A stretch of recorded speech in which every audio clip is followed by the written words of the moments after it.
안녕하십니까. 국립산림과학원 목재강과에 근무하고 있는 황원중입니다.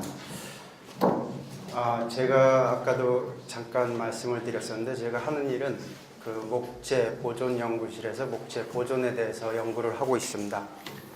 목재 보존이라고 하면은 목재를 썩히거나 해충이 먹거나 이런 것들로부터 목재를 장기간 안전하게 사용하기 위한 방법을 연구하는 분야입니다.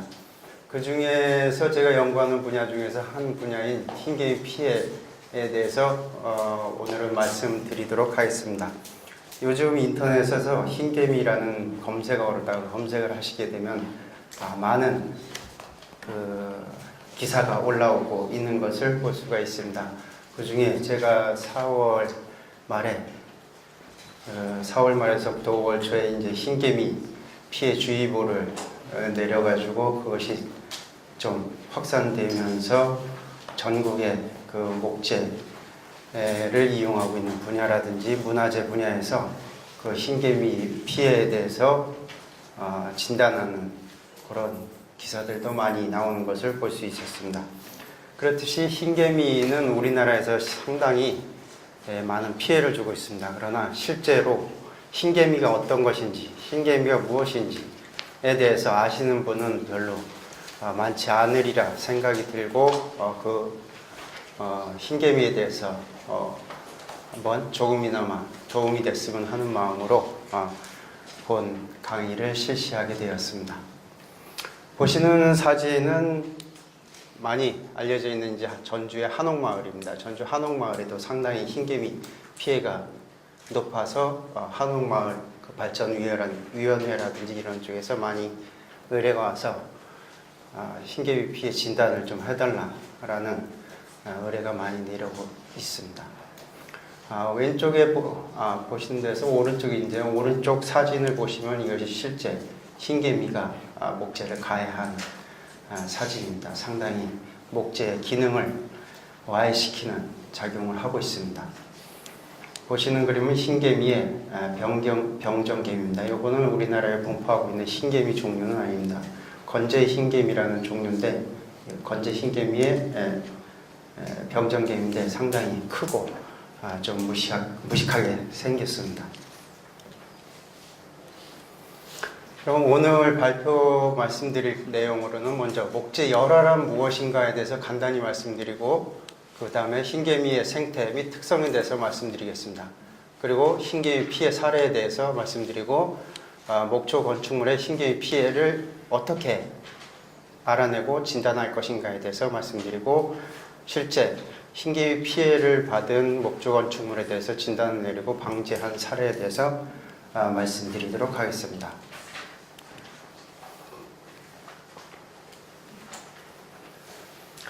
먼저 목재 열화란 무엇이냐 하면은 간단히 말씀드리면 목재 본래의 기능 또는 성질을 상실하고 열악한 상태가 되는 것이라고 정의를 내릴 수가 있습니다. 목재 본래의 기능 또는 성질을 상실하는 그 상실시키는 인자로는 먼저 생물학적 열화인자와 비생물학적 열화인자로 나눌 수가 있습니다. 생물학적 열화인자는 비생물학적 열화인자에 비해서 상당히 큰 피해를 주고 있습니다. 대표적으로는 이제 미생물이라든지 미생물에는 이제 부후균, 변색균, 표면 오염균 등 여러 가지 균류들이 포함이 되어 있고 그 다음에 곤충에는 대표적으로 흰개미와 건재해충, 그 다음에 생인목 가해충 등이 있습니다. 그 외에 비생물학적 열화인자로서 가장 큰 파괴력이라든지 그런 충격을 줄 수 있는 것이 바로 열화에 대한 화재입니다.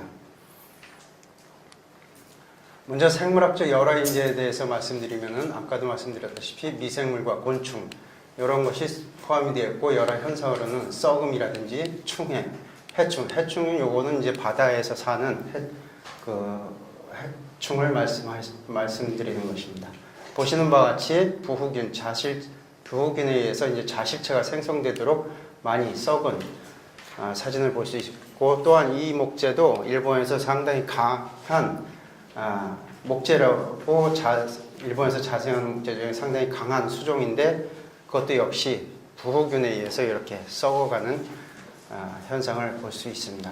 또한 요거는 이제 우리나라에서 분포하고 있는 일본 흰개미입니다. 흰개미의 종류는 우리나라에는 현재까지 알려진 바로는 한 종이라고 알려져 있는데 최근 전라도 지역에서 일부 지역에서 자생하고 있는 카모넨시스라는 종류가 하나 더 발견이 돼서 엄밀히 말하면 우리나라에 현재 두 종류의 흰개미가 살고 있습니다. 아래 거는 집흰개미라는 종류고, 집흰개미는 땅속 1m에서 2m 사이에 집을 짓고 있습니다. 그 집 형태는 우리가 볼 수 있는 말벌이라든지 이런 집, 벌집의 그런 형태로서 겉이 외곽의 밀봉이 되어 있고 그 안에 살고 있습니다. 이 집 흰개미의 활동 반경은 반경 200m입니다. 따라서 반경 200m 안에 집 흰개미의 집이 하나가 있으면은 상당한 피해를 줄 수 있습니다. 인도네시아라든지 이쪽 열대지방에서는 집 흰개미의 피해 사례가 초등학교 건물 한 채를 2-3개월이면 무너뜨릴 수 있는 파괴력을 가지고 있습니다. 그러나 우리나라에 분포하고 있는 일본 흰개미 종류는 그 정도의 파괴력은 지니고 있질 않지만은 소단위로 생존하면서 많은 부위를 광넓게 피해를 주고 있습니다. 다음에 이쪽 아래쪽 사진을 보시면 이것이 생인목 가해 중인 팥배나무 종입니다. 요거는 문제가 되는 것이 이제 약재 처리를 한 부지에서도 간혹 이 팥배나무 종이 생육하고 있는 지역에서는 피해를 줄 수 있는 그런 해충입니다. 충에 의한 열애에서 대표적인 것이 바로 흰개미입니다. 흰개미는 우리가 이제 번역을 하면서 쓰다 보니까 이제 흰개미로 되는데 원어를 하면 털마이트라고 불려지고 있습니다. 우리나라에 존재하고 있는 일본 흰개미 보시는 바와 같이 좀 작습니다. 약 3mm에서 4mm 정도 됩니다. 그 다음에 보시는 그림이 집 흰개미, 하나의 나무 위서부터 땅 밑에까지 또는 땅 밑에 이러한 집을 짓고서는 살고 있는데 여왕개미 한 마리의 무게가 0.5g, 상당히 큽니다. 엄지손가락의 한 마디 정도 되는데 이 여왕개미 한 마리가 낳는 알의 수는 매일 20-30만 개의 알을 낳고 번식을 하고 있습니다. 집 한 개의 집에는 여왕이 한 마리가 있고 왕이 한 마리가 있습니다. 따라서 이 집 흰개미가 국내에 유입되었을 경우는 상당히 큰 피해를 줄 수 있습니다. 또 하나의 우려되는 것 중에 건재 흰개미라고 있습니다. 이 건재 흰개미는 물이 필요가 없습니다. 위에 일본 흰개미라든지 집 흰개미는 반드시 물이 있어야 됩니다. 예를 들면은 일본 흰개미 같은 경우는 물을 이동하는 수단이 없습니다. 따라서 비라든지 강우에 의해서 목재가 젖어 있다라면 피해를 줄 수가 있습니다. 그러나 또 하나의 무시무시한 점이 이 집 흰개미는 물을 이동시킬 수 있습니다. 자체적으로 물을 몰고 가서 어디든지 자기네가 먹거나 필요로 하는 먹이가 있다라면 거기에 물을 날라서 적셔서 가해를 합니다. 그런데 더 무서운 것은 이 건재 흰개미는 미국에서 4대 해충 중에 하나입니다. 상당히 그 파괴력과 그 가해 범위가 상당히 넓은데 이것이 전혀 물이 필요가 없다라는 점입니다. 현재 이 건물에서 위라든지 아래 사용되고 있는 목재 어디든 들어가서 가해를 할 수가 있습니다. 들어가는 구멍은 2mm 정도의 직경 2mm 정도의 구멍 하나밖에 없습니다. 그것도 들어가면은 목재를 먹어서 배설물로다 그 구멍을 막아버립니다. 따라서 바깥에서 발견할 수 있는 단서가 전혀 없습니다. 그러나 단서 중에 가장 하나가 있다라면 바로 이겁니다. 분비물입니다. 펠렛과 같이 생겼는데 골이 좀 파여 있습니다. 현미경으로 보면 이 펠렛이 바닥에 수북히 쌓입니다. 이것을 보고 바로 그 윗부분에 건재 흰개미가 생육하고 있음을 발견할 수가 있습니다. 그럼 흰개미 생태 특성에 대해서 말씀드리겠습니다. 먼저 일본 흰개미 생활환입니다. 일본 흰개미라든지 흰개미는 계급 사회입니다. 계급이 분화되어 있기 때문에 왕과 여왕이 있고 왕과 여왕이 결혼을 해서 알을 낳고 알이 유충이 돼서 유충에서부터 일개미, 부생식충, 병정개미, 약충 등으로 분할을 하고 이 약충, 즉 한 알이라고 하는 이제 유시충은 다시 짝짓기 시기가 되는 3월 말에서 6월 요때가 되면은 결혼 비행을 해서 분비를 해서 공중에서 짝짓기를 하고 다시 이 두 암컷과 수컷이 땅에 내려와 가지고 날개를 떼내고 신혼살림을 차려서 다시 번식을 하게 됩니다. 네, 보시는 그림이 목재를 가해하는 주 계급인 일개미입니다. 보시는 바와 같이 그리 크지는 않습니다. 그러나 파괴력은 상당히 셉니다. 또한 이 일개미의 앞에 큰 턱 부분에서는 좀 니켈 성분이라든지 이 강한 금속성 성분으로 코팅이 되어 있습니다. 그래서 웬만한 단단함을 갖고 있는 재료들에 대해서는 전부 가해를 할 수가 있습니다. 심지어 전선줄도 가해를 해서 전선에 의한 누전 화재를 일으킬 수 있는 위험성이 있습니다. 다음은 병정개미입니다. 보시는 바와 같이 이제 머리 부분이 이제 갈색으로 생겨가지고 집단을 보호하는 역할을 하고 있습니다.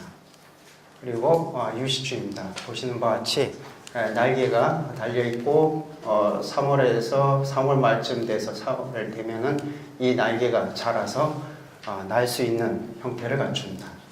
보시는 바와 같이 점점 자라는 사진이고요. 완전히 날개가 자라서 짝짓기 바로 전 단계의 사진입니다. 보시는 것 같이 가장 큰 특징은 몸 전체의 색깔이 유백색에서 검게 변합니다. 검게 변하고 이 날개가 앞날개와 뒷날개와 길이가 똑같이 자라고 이 상태에서 결혼 비행을 위한 군비를 합니다.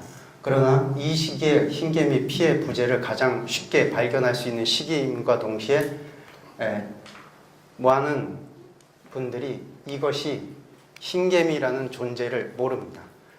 흔히들 말씀하시는 날개미로만 이제 말씀을 하시고 그렇게 간단하게 날개미구나라는 인식을 하고 계신데 이것이 바로 흰개미의 본체입니다. 2014년 5월 1일 날 전라북도 익산에서 제가 촬영한 그 군비 사진입니다. 이제 나무 그루터기에서 수백 수천 마리의 흰개미가 군비를 하고 있습니다. 이 날아오르는 이 흰개미가 공중에서 짝짓기를 해서 바로 내려와서 각자의 신혼살림을 차리게 됩니다. 보시는 바와 같이 날개를 달고 군비를 해서 하늘에서 짝짓기를 하고 땅에 내려와가지고 둘이서 신혼살림을 차릴 공간을 찾아 이동하게 됩니다. 그 날개를 뗀 흰개미의 크기는 약 5mm 정도의 크기로 검습니다. 가장 중요한 것은 이 더듬이 부분을 봤을 때 염주상으로 구슬을 꿰어놓은 듯한 형상을 갖는 더듬이 형태가 개미와는 다릅니다. 나중에도 자세히 말씀을 드리도록 하겠습니다. 이것이 여왕개미입니다. 아까 그 검게 변했던 것이 이렇게 여왕으로서 변해가지고 알을 낳습니다. 알은 보시는 바와 같이 한 3mm, 2mm에서 3mm 정도의 그 봉상으로서 생겼습니다. 그럼 이제 흰개미, 왜 흰개미라고 했는지는 그 외국 문헌에서 이제 털마이트라는 용어가 국내로 유입되면서 가장 쉽게 들어오는 방법이 이제 일본어라든지 중국어에서 들어옵니다. 그런데 일본이나 중국에서 쓰는 흰 백자와 개미의 자를 씁니다. 따라서 백의라는 말을 국내 말로 번역을 해서 사용을 하다 보니까 이제 흰개미라고 번역을 해서 사용하는데 이 흰개미는 이 개미와는 전혀 다릅니다. 오히려 개미보다는 바퀴벌레와 가까운 사촌이라고 할 수가 있습니다. 그러나 흰개미와 개미의 가장 큰 차이는 보시는 바와 같이 허리 부분과 더듬이, 유시충의 날개로 말씀드릴 수가 있습니다. 간단하게는 허리는 개미는 역시 이제 흔히 말씀하시는 이제 개미 허리 같다라는 그런 잘록한 허리가 있지만 흰개미는 개미와 같이 허리가 없습니다. 단지 일자 형태의 통직합니다. 그리고 더듬이가 개미는 니은자 형태로 휘어져 있지만 흰개미는 작은 구슬이 실에 꿰어져 있는 듯한 형태다 해가지고 염주상으로 불려지고 있습니다. 그리고 3월에서 6월에 볼 수 있는 이 유시충에서 날개의 길이로 판명을 할 수가 있는데 개미는 앞날개와 뒷날개가 상당히 차이가 큽니다. 그러나 흰개미는 앞날개와 뒷날개의 길이가 똑같습니다. 그럼 일본 흰개미의 특징에 대해서 간단히 말씀드리면은 보시는 바와 같이 국내 전역에 분포하고 집단의 일정 범위 내에서 분열 또는 융합하여 분산 등 소규모의 집단을 형성합니다. 즉 살고 있는 집이 외부의 개미 집단이라든지 사람에 의해서 들키면은 그 장소를 이동해서 다른 장소에 대해서 가서 피해를 주고 있습니다. 피해 부분을 보면은 이제 가장 많은 부분이 이제 인방, 창방, 기둥, 도리 등의 주요 구조 부재를 피해를 주고 있습니다. 인방이 가장 큰 이유는 옛날에는 그 아궁이에 불을 떼가지고 온돌평 방식으로 사용되던 시스템이 현재로는 보일러 시스템으로 바뀌면서 사계절 따뜻한 형태로 되고 있습니다. 가장 따뜻한 부위인 온돌에서 가장 따뜻하고 인접한 부위인 인방부지에서 가장 큰 피해를 주고 있습니다. 그 대책으로는 이제 피해를 끼친 집단만을 개별 구제하는 것이 기본이고 활동 범위가 작기 때문에 약제 기피성에 관계없이 구제가 가능합니다. 예방으로는 침입이 예측되는 부분에 약제에 의한 예방이 유효하고 점검이 가능한 건축 구조가 가장 중요한 요소가 되겠습니다. 그럼 흰개미가 어떻게 목재를 가하는지 한번 보도록 하겠습니다. 보시는 바와 같이 단단한 물질로 코팅이 되어 있는 이 큰 턱을 이용해서 뜯거나 씹거나 그 다음에 자르는 형태로서 목재를 가해를 하고 있습니다. 그럼 흰개미 피해가 왜 심각하냐, 왜 위험하냐를 말씀드리는 거에 대해서 한마디로 말씀드리면 흰개미의 피해는 우리 생사와 관련된 문제입니다. 보시는 그림은 일본의 교토에서 오사카, 그때 오사카 지진 피해의 한 장면입니다. 이때 왜 흰개미가 이러한 피해를 크게 했냐 하면은 흰개미가 가해를 하고 함으로써 목재 그 주택이라든지 목재 구조물이 상당히 약화되어 있는 부분에 대해서 태풍이라든지 지진이 왔을 때는 일시에 무너지기 때문에 사람이 피할 수 있는 시간적 여유가 없습니다. 따라서 상당히 큰 인명 피해를 줄 수 있는 요인으로 작용한 것으로 분석되었습니다. 그러면 이 흰개미가 얼마만큼 목조 건축물에 대해서 피해를 주냐에 대해서 조사를 해본 데이터가 있습니다. 일본 흰개미인데 흰개미 피해 보고를 2009년에 문화재청에서 발표한 자료입니다. 전국 16개소 231개 동 건축물을 조사한 결과 78개 동, 즉 33%가 넘는 건축물이 피해를 받았고 18개 동에서는 현재 가해를 진행 중인 것으로 보고되고 있습니다. 또 하나는 이제 국립산림과학원 이동욱 과장이 발표한 자료에 의하면 목조 건축물 26개 중에 목조 문화재 60개를 대상으로 조사한 결과 부후에 의한, 즉 썩음에 의해서는 약 30%가 피해를 보고 있으며 흰개미에서는 약 38%가 피해를 받고 있었습니다. 그리고 강원 지역의 흰개미 피해 현황을 보시는 바와 같이 여기 2012년부터 현재까지 조사한 결과입니다. 강원문화재연구소에서부터 자료를 제공받았는데 보시는 바와 같이 우리나라에서 가장 추운 이 철원 지역에서도 피해를 주고 있으며 간성향교인 이 간성 지역에서도 흰개미의 피해를 주는 것으로 나타났습니다. 보시는 바와 같이 강릉이라든지 동해, 삼척, 속초 지역에는 조사가 안 되어 있는데 상당히 피해가 심한 것을 알 수가 있습니다. 그리고 흰개미의 피해에 대표적으로 많이 문제가 되고 있는 것이 역시 사찰과 목조주택입니다. 보시는 사진은 동묘의 사진입니다. 보시는 바와 같이 대들보에도 흰개미가 피해를 줘서 건물 자체를 위험한 상황에 놓이게 했습니다. 대들보와 기둥 부분에서 피해를 주고 있었습니다. 또 하나는 이제 홍성군의 목조주택인데 이 홍성군의 목조주택을 왜 제가 발표할 때마다 말씀드리냐면은 이 목조주택은 상당히 부유층이 가지고 있는 집입니다. 그런데 외벽이 전부 콘크리트 건물로 이루어져 있습니다. 목재가 사용된 부분은 문지방이라든지 내장재 부분에 이제 목재가 사용되었는데 어떻게 흰개미가 그 콘크리트로 둘러싸여져 있는 목재 집에 들어와서 목재를 가해하느냐가 중요한 것입니다. 원인은 피해 의뢰가 들어와서 제가 나가서 조사해 본 결과 보시는 그 문지방에서 피해를 상당히 주고 있었는데 이 문지방을 뜯었는데도 밑에 부분은 콘크리트였습니다. 그러나 이 부분을 자세히 조사해 본 결과 콘크리트에 한 2, 3mm 정도의 그 구멍이 땅으로 이어져 있었습니다. 그 2, 3mm 구멍에 의해서 흰개미가 올라와서 결국 상당히 큰 피해를 집 내부 전체에 주고 있었습니다.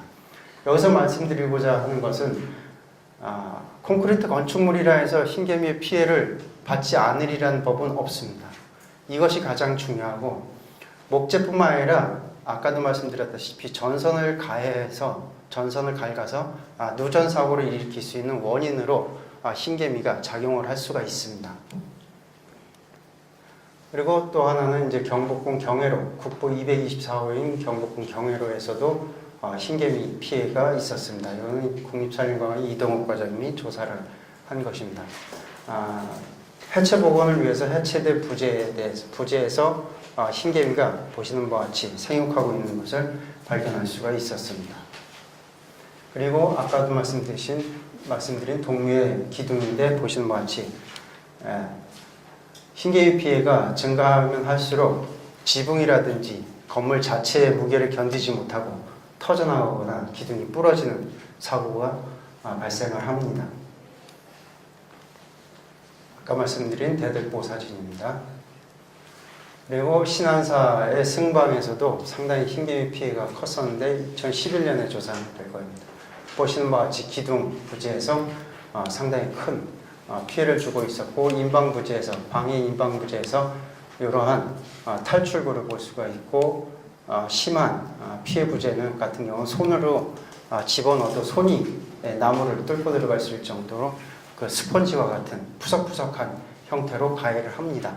보시는 바와 같이 3월에서부터 6월이 되면은 이렇게 가해 목재로부터 날개를 달고 군비를 합니다.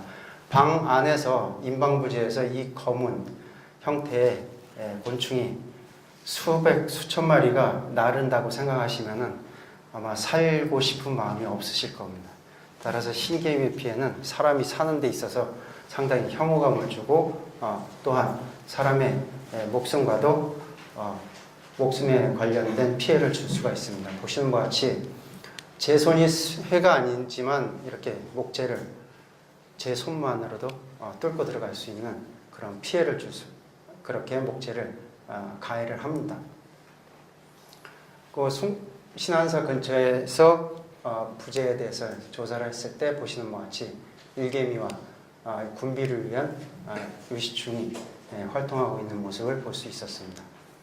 유시충이 날아서 군비를 한 후에 바닥에 떨어져 있는 모습입니다. 이것을 보고 흔히들 말씀하시는 것이 이제 날개미가 이제 비가 오기 전에 날아서 떨어졌다라고 간단히 생각하시고 없애는 경우가 많습니다. 그러나 이 사진이 경기전 어용전 바닥에서 찍은 사진입니다. 경기전 어용전이라 하면은 그 임금님의 초상화가 거기에 안치되어 있는 부분에서 내부에 가장 중요한 두 기둥이 이렇게 피해를 보고 있었던 것입니다. 피해가 심하면은 나무를 두드렸을 때 목탁과 같은 텅텅 빈 소리가 납니다. 이거는 이제 사천왕상에서도 이렇게 흰개미 피해가 발생을 하고요. 최근에 5월 22일 날 조사를 갔었던 마곡사입니다. 마곡사 주지스님께서 흰개미가 막 나르고 하니까 겁이 나셔서 공문을 발송을 하셔가지고 와서 진단을 좀 해달라 해서 가서 조사를 하게 된 것입니다. 보시는 바와 같이 흰개미의 탈출구인 탈출공들이 사수 발견이 되었기 때문에 이곳에서는 현재도 흰개미가 서식하고 있는 것으로 판단되었습니다. 또한 인근에서는 보시는 바와 같이 흰개미가 직접 서식하고 있는 모습을 발견할 수가 있습니다. 마곡사의 대원고전이라든지 대광보전 또한 그 주변의 문화재 정각들에 대해서 많은 피해를 주고 있었습니다. 물론 대광보전에는 현재 살고 있지는 않았습니다. 그러나 피해 흔적은 있었고요. 그 대웅보전, 이 뒷건물인 대웅보전에서도 흰개 문화재로 다 지정이 되어 있지만 흰개미 피해가 상당히 심한 것을 알 수 있었습니다. 목적 건축물의 흰개미 피해 진단에 대해서 말씀드리면 먼저 보존 처리, 약재의 저독성화로 인해서 부재의 안전성이 문제되고 있습니다. 이것이 흰개미 피해가 점점 늘어나고 있는 것이 역시 환경 문제로 인한 보존재의 저독성화가 가장 큰 문제라고 할 수가 있습니다. 또한 목조주택이라든지 목조 건축물의 장기 수명화라든지 안전성 확보를 위해서는 반드시 진단을 실시해서 수리와 점검을 병행해 나가야 합니다. 또한 가장 중요한 문제는 목조 건축물의 가치, 즉 경제적, 문화적, 미적 가치를 높이기 위해서라도 반드시 진단은 수시로 이루어져야 합니다. 그러나 실제로 피해 진단이 어려운 이유가 있습니다. 왜 어렵냐 하면은 점점 주택이 기밀화되어 있고 벽 구조 등이 대형화 또는 복잡화되어 가고 있습니다. 따라서 외부에서 볼 수 있고 진단할 수 있는 여건이 점차 줄어들기 때문에 상당히 그 피해 상황을 찾아내기란 점점 어려워지고 있습니다. 또한 다양한 건축 재료의 보급으로 인해 가지고 현재 목재에서 가해야 하는 경향뿐만 아니라 다른 경향에 대해서도 많은 차이를 보여주고 있습니다. 흰개미 피해가 부재 내부에서 발생하는 경우에는 외부에서 찾아내기가 힘들고 눈으로 또는 촉감으로써 찾아내기가 힘들기 때문에 그 피해 진단은 점점 어려워지고 있습니다. 먼저 흰개미 피해 진단은 열화진단이라고도 열화진단의 일부분에 해당이 됩니다. 그 중에 흰개미 피해 진단은 1차 진단, 2차 진단, 3차 진단으로 나눌 수 있고 1차 진단은 보시는 바와 같이 눈으로 보고 촉진, 타진, 만져보고 때려보고 그 다음에 쑤셔보아서 진단을 할 수가 있습니다. 즉 훈련된 검사원이 바닥, 천정, 실내, 시외 등에서 조사를 하게 됩니다. 2차 진단은 1차 진단과 병행해서 실시하고 있으면서 1차 진단 결과 피해 부분이 심각하고 중요 부재에 대해서 피해가 있다라고 판단되었을 경우에는 현장용 기기를 동원해서 보다 정량적으로 정확한 진단을 실시하게 됩니다. 3차 진단은 2차 진단까지의 결과를 가지고 현장에서 채취된 그 흰개미를 가지고 실내에 와서 어떤 흰개미에 의해서 피해를 받고 있는지 동정을 해서 그 피해의 양상을 밝힐 수 있는 방법입니다. 요거에 대해서는 이제 아까 말씀드린 1차 진단, 2차 진단, 3차 진단을 실시함으로 인해서 그 어떤 부분을 어떻게 찾아내야지 되나에 대해서 말씀드린 건데 이거는 자료를 참조해 주시면 좋겠습니다. 먼저 간단히 말씀드리면 1차 진단, 2차 진단, 3차 진단을 실시함으로 인해 가지고 목조 건축물을 보다 안전하게 장기간 유지하면서 사용할 수 있는 지름길이라는 말씀을 드릴 수가 있습니다. 실제 1차 진단을 실시하는 사진입니다. 보시는 바와 같이 관찰과 촉진, 타진, 척진을 실시하고 있습니다. 그러나 본 건물에서 뒷변 보통 사찰이라든지 목조 건축물의 가장 큰 피해의 주요 범인이 이것입니다. 건물의 뒤편에 이 쓰다 남은 자재라든지 수리 보수를 위해서 자재들을 쌓아놓는 것입니다. 이렇게 됐을 때 실제 이 자재들의 피해를 주는 것보다는 이 자재와 붙어있는 건물의 기둥이라든지 임방부재의 그 침투가 더 용이하기 때문입니다. 따라서 이러한 자재들은 제거해 주시는 것이 좋습니다. 기둥에 대해서는 이렇게 타진을 하면서 흰개미의 피해를 구별할 수가 있습니다. 보시는 바와 같이 임방부재 같은 경우는 이제 쉽게 드라이버라든지 송곳 등으로 이렇게 찔러 봐가지고 그 피해 부분을 확인하거나 할 수가 있습니다.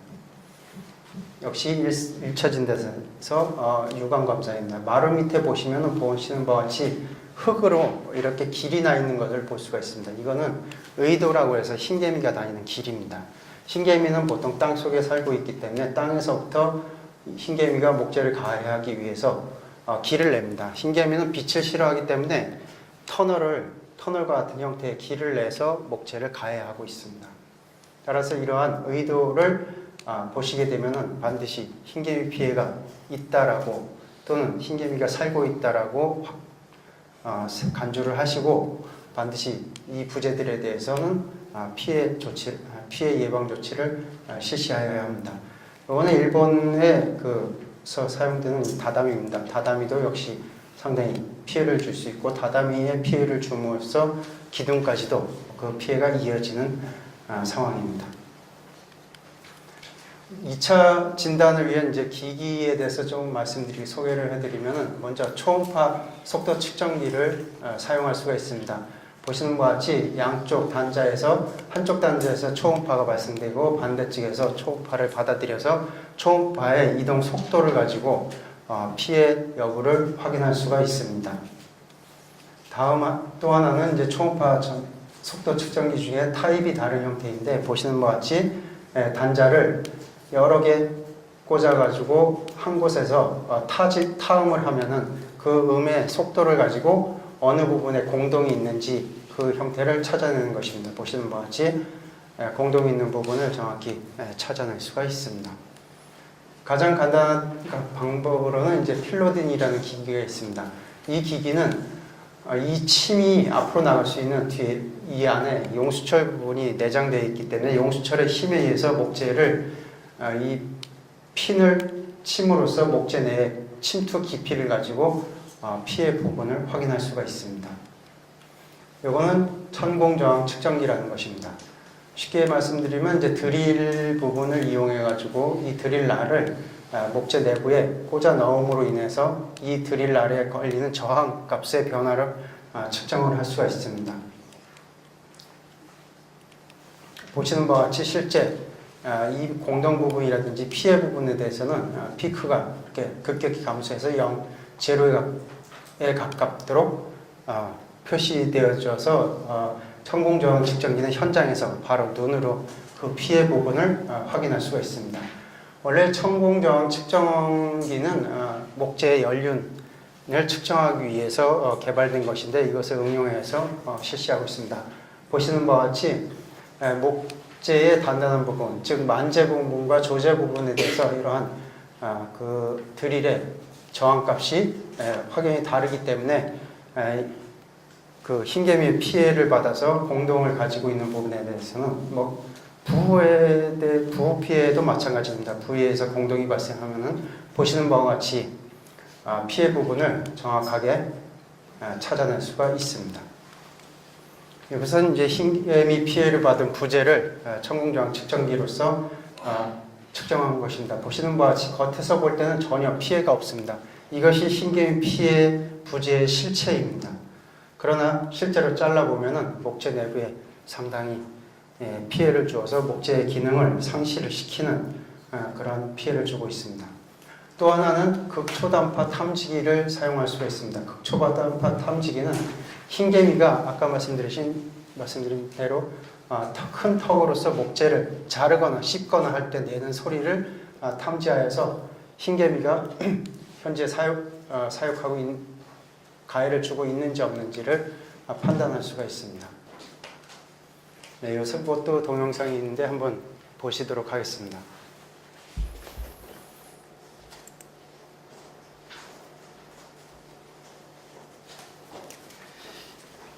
예, 연결이 안 된 것 같고 또 멈출까봐 이건 넘어가도록 하겠습니다.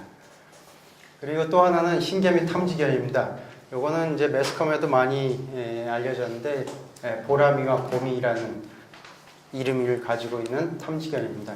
흰개미가 목재를 가해해서 소화시키면서 내뿜는 가스를 탐지해서 흰개미가 있는 부분에 대해서는 움직이지 않고 가만히 가리키고 있습니다. 그 부분을 정밀 조사를 해보면 흰개미가 가해를 했거나 가해를 하고 있는 것을 탐지할 수가 있습니다. 다음으로 이제 현미경을 이용한 3차 진단입니다. 실제 현장에서 채취해온 흰개미를 가지고 이것이 어떤 흰개미 종류인지를 동정을 해서 그 흰개미 종에 맞는 피해 방제를 할 수 있도록 진단을 하는 것입니다. 그래서 현미경을 이용해서 형태학적으로 동정을 하는 방법이 있고 유전자를 분석해서 그 종류를 분석하는 방법이 있습니다. 그럼 이제 목조 건축물에 대한 흰개미 피해 점검은 어떤 부분을 해야 되는지에 대해서 말씀드리도록 하겠습니다. 흰개미 우선 가장 대표적으로 주택 외부에서는 결손이라든지 쪼개진 변색, 부의 징조라든지 흰개미 피해 징조 이런 것이 있는지 없는지를 관측을 해가지고 표시를 주기적으로 해야 합니다. 흰개미 피해 징조 같은 경우는 의토라든지 의도, 그 외에 흰개미 가해 흔적에 대해서 표시를 해야 됩니다. 의토라는 것은 아까 말씀드렸다시피 개미 의자를 쓰고 흑토자를 써서 흰개미는 반드시 기를 내거나 할 때 그 자기가 목재를 먹은 그 분비물과 토양을 이용을 해서 터널을 만들고 또 그 중간 부분이라도 가해 부분에서는 집을 짓기 위해서 흙을 이동시켜 가지고 그 기둥 중간 부분에 흙이 있다라면 1차적으로 의심을 해봐야 될 것으로 생각됩니다. 그래서 이제 주택 같은 경우는 보시는 것과 같이 이제 샤시 하부라든지 비가 걸리기 쉬운 외벽 하부 그리고 인방 부재라든지 이런 부분을 중점적으로 관찰을 해야 됩니다. 테라스 등에서도 이러한 항목에 대해서 진단을 실시를 해야 합니다. 역시 목교의 마루판이라든지 목교의 부재 등에 대해서도 땅과 이어지는 부분을 집중적으로 의토와 의도가 있는지 피해 부분이 있는지 없는지에 대해서 반드시 체크를 해 나가야 됩니다. 이거는 이제 그 여러 가지 부후와 흰개미에 대해서 어떤 피해를 받고 있는지에 대해서 가장 대표적으로 어떤 부분을 측정을 해야지 되는지 이런 것에 대해서 이제 표시한 것인데 밑에서부터 보면 이제 땅하고 접해져 있는 부분에서 의토와 의도가 있는지 그리고 지적부에 대해서 의토와 의도가 있는지 따라 그리고 그 외에 물이 고여 있는 부분이라든지 고일 수 있는 부분에 대해서 균사라든지 자실체가 있는지 없는지 이런 부분들을 체크를 해야 됩니다. 흰개미 피해 진단은 어떻게 하느냐? 그럼 가장 간단하게는 눈으로, 손으로, 기기로 할 수가 있습니다. 보시는 바와 같이 기기의 대표적인 것은 이제 아까도 말씀드렸다시피 필로딘이라든지 천공저항 측정기, 마이크로파 탐지기라든지 초음파 탐지기를 사용할 수가 있습니다. 그럼 실제로 목조 건축물에 대해서 피해 진단을 실시하고 방지를 한 사례에 대해서 말씀드리도록 하겠습니다. 전라도 그 전주에 있는 정회사라는 절입니다. 정회사의 대웅전이 2012년 9월에 조사를 했는데 상당히 큰 피해를 주고 있었습니다. 그 부분을 보시면 이거는 이제 스님들이 사시는 승방 부분에 인방부지에서 보시는 것과 같이 상당히 큰 피해를 주고 있고 마루 밑에 부분에 대해서도 의도와 의토가 발견되었고 대웅전 본 불상 밑에 대웅전 밑에 마루 밑에서도 의도와 의토가 발견되면서 보시는 것 같이 이건 땅에서 이어지는 흰개미 길이고 목재를 땅에서부터 목재까지 이어져서 위에 부분까지 가야 하는 의도가 이어지는 것이 발견되어서 그 피해를 진단하였습니다. 그 피해 진단은 이제 아까 말씀드린 천공저항 측정기를 이용해서 측정한 결과 기둥과 그다음에 마루에 있는 이 부재들에 대해서 전체 피해를 주고 있는 것이 확인되었습니다. 보시는 바와 같이 천공저항의 측정기에서는 저항값이 완전히 내려가면서 제로로 내려가면서 그 피해 부분을 확인할 수가 있었습니다. 육안으로는 보시는 바와 같이 의도가 관찰되었고 여러 형태의 의도가 관찰되었고 보시는 바와 같이 이거는 의토라고 할 수 있는데 위에 부분에도 흙이 많이 쌓여 있는 것을 알 수가 있습니다. 그럼 실제 그 정해사에 대해서 이제 구제 및 방제 처리를 실시하는데 거기에 사용된 약재는 보시는 바와 같이 네오니코치드계 살충제로 혼합한 신규 약재를 처리를 하였습니다. 이 약재는 이동욱 과장님하고 저희 실험실에서 그 효능을 검증하고 개발한 약재를 사용하였습니다. 주요 성분으로는 보시는 바와 같이 디노테프란 그리고 IPBC 그다음에 프로피코나졸을 사용하였습니다. 그 외에 용제라든지 첨가제가 들어가 있습니다. 약제의 효력 검정은 어떻게 실시를 하냐 하면은 간단하게 말씀드리면 섭식 실험입니다. 먹여서 죽느냐 안 죽느냐 이것을 보는 실험입니다. 약 3주간의 실험을 목재 처리를 해가지고 강제적으로 섭식 실험을 해서 3주간 노출했을 때 신개미를 전부 죽이느냐 또는 처리된 목재를 먹느냐 못 먹느냐 요것을 가지고 판단을 합니다. 따라서 그 효능은 이 목재의 질량 감소율로 하는데 목재 질량 감소율이 3% 이하면은 그 약재가 효능을 가지고 있다라고 판단을 합니다. 이 질량 감소율 3% 기준은 일본에서 또는 외국에서 통용되는 그 기준입니다. 3%는 흰개미뿐만 아니라 부우균에 대한 부후약재, 즉 방부약재의 효능도 역시 질량 감소율 3%를 기준으로 삼고 있습니다.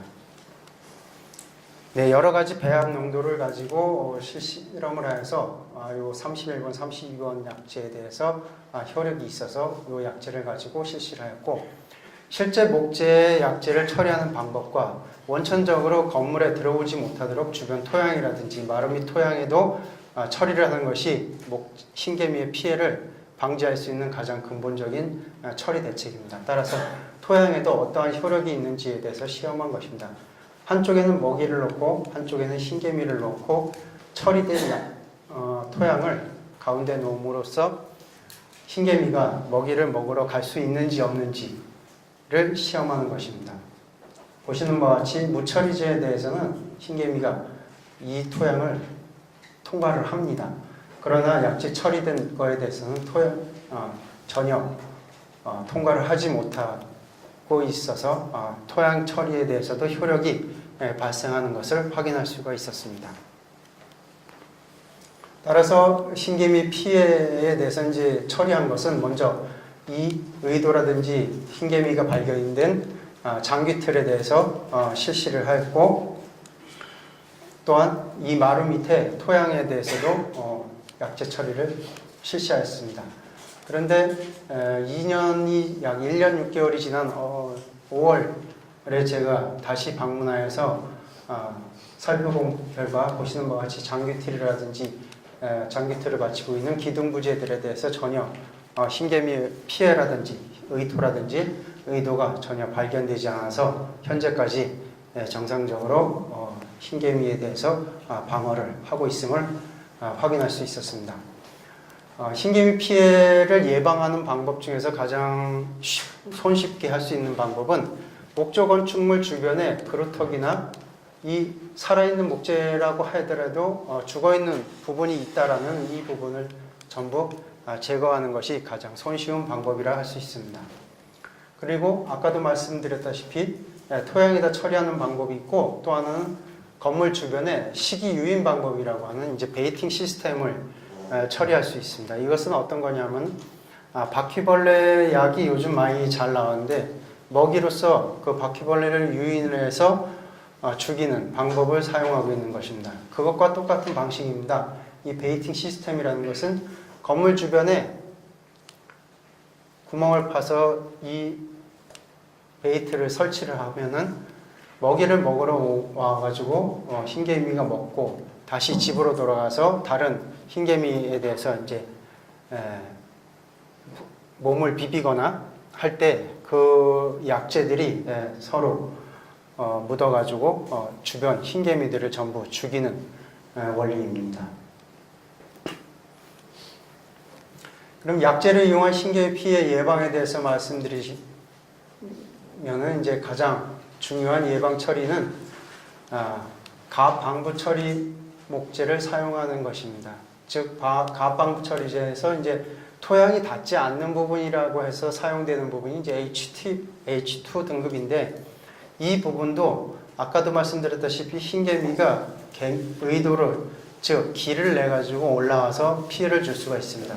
따라서 반드시 H2 등급 이상의 약재 처리된 목재를 사용하는 것이 좋습니다. 또한 H3 등급 목재를 사용하고 토양과 접촉해 있는 부분에 대해서는 반드시 H4 등급, 즉 한국임업진흥원에서 품질 인증이 된 H4 등급으로 처리된 방부 목재를 사용하는 것이 예방의 첫 걸음이라 할 수 있습니다. 현장 처리는 이제 가압 방부 처리제를 사용할 수가 있고, 또한 토양 처리는 이제 건축물 내부 토양을 약 30에서 40cm 깊이까지 약재와 혼합하여서 사용할 수가 있습니다. 그리고 제가 가장 여러분에게 당부드리고 싶고, 혹시 이러한 피해가 있는 것이 발견되었을 때는 반드시 저에게 연락을 주십사 하는 말씀을 드리는 광고입니다. 가장 대표적인 것이 말씀드린 대로 이제 건재 흰개미입니다. 이 건재 흰개미는 물이 없어도 목재를 가해를 할 수가 있습니다. 그런데 이 건재 흰개미가 왜 이렇게 위험하냐 하면은, 처음에 미국에서 일본으로 들어왔습니다. 일본의 와카야마 현에 들어왔는데, 이 와카야마 현으로 들어온 유통 경로가 미국에 살던 분이 자기 짐을 모두 컨테이너로 이동을 시켜가지고 국내로 들어온 겁니다. 우리 국내에도 이삿짐에 대한 검역은 아직 이루어지지 않고 있습니다. 그러나 올해부터 우리가 여러 부처와 이제 협업으로 이 흰개미 과제를 실시하면서 조만간 검역본부에서 그 이삿짐에 대해서도 검역을 실시하는 걸로 규정을 바꾼다고 하고 있습니다. 그 이삿짐 내에서도 소파에 이 건재 흰개미가 살고 있었는데, 이 건재 흰개미가 들어와서 불과 몇 개월 만에 한 마을을 쑥대밭으로 만들었습니다. 그 마을을 통해서 현재로는 일본 그 본토에 교토서부터 해가지고 도쿄까지 이 전체적인 이 중앙 부위를 전체 피해를 주고 있을 정도로 급속히 확산이 되고 있습니다. 아까 말씀드렸다시피 확산의 속도는 상당히 빠릅니다. 왜냐하면 물이 필요 없고 목재가 사용되고 있는 부분은 전부 가해를 할 수가 있기 때문입니다. 보시는 바와 같이 겉은 멀쩡해도 속은 텅 빈 형태로 가해를 합니다.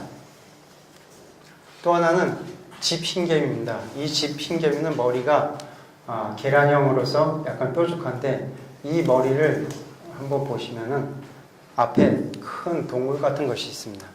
이것이 공격 무기를 갖고 있습니다. 이 집 흰개미의 병정개미의 머리에는 무기를 갖고 있는데, 이것은 이제 하얀색 액체인데 이것이 접착력이 있습니다. 그래서 상대 적을 바로 묶어버릴 수 있는 그런 무기를 가지고 있고, 옆에서 보면 보시는 바와 같이 무기를 자랑하듯이 앞부분에 상당히 나와 있는데, 이 집 흰개미의 파괴력이 상당히 크기 때문에, 그리고 가해 범위가 약 200m로 상당히 넓기 때문에 우리나라에도 들어오면은 상당히 위험하다. 그래서 어디든 제가 가면은 말씀을 드리는 게, 이러한 머리 형태의 흰개미라든지 아까 말씀드린 물에 젖지 않은 나무에서도 피해를 주면서 밑에 부분에 그 펠렛과 같은 형태의 분비물이 쌓여 있으면은 반드시 저에게 연락을 해 주셨으면 하는 말씀에서 광고 말씀을 드립니다. 예, 경청해 주셔서 감사합니다.